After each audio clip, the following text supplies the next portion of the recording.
Hei, salutare tuturor! Astăzi o să facem un unboxing ce am primit eu de Crăciun și da, hai să începem. Uitați cutia, eu o să pun telefonul aici.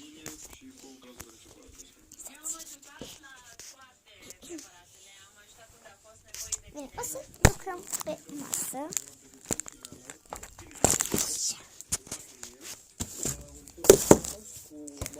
Sper că mă vedeți.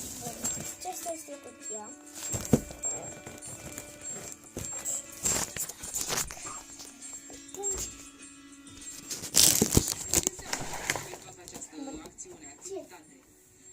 Este o bucurie de suflet,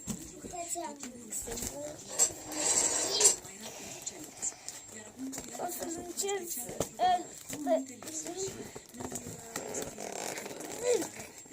da, este lipit. Gata.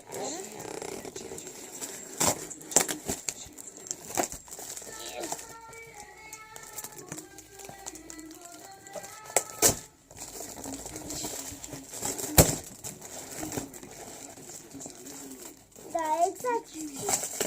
I-am eu. Cred că am făcut ceva destul de frumos. Eu mă gândesc că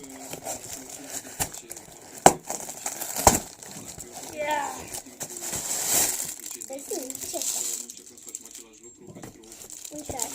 aceleași posibilități ca și Bun, altceva. Uitați-vă că e așa.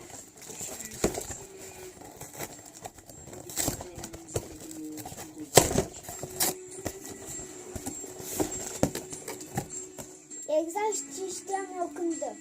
Ce-mi place mie. Robot? Cum să nu știu că îmi cumpără din ăsta? Cine? Mamă, Moș Crăciun. Uite, pentru că îți mai știți că îți place. Îți place jucăria asta? Nu, aia. Și exact asta am găsit. Ce ți-am zis? Uitați-mi roboțel. Ce-mi doream eu. Uitați-l aici. O să-l deschid încă. Dar Și altceva și țumele. altceva. Două ciocolăți Kinder. Un ou.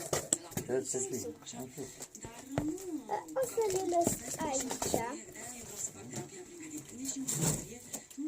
Și da, cum vedeți cu acest episod, nu uitați dacă v-a plăcut să dați un like.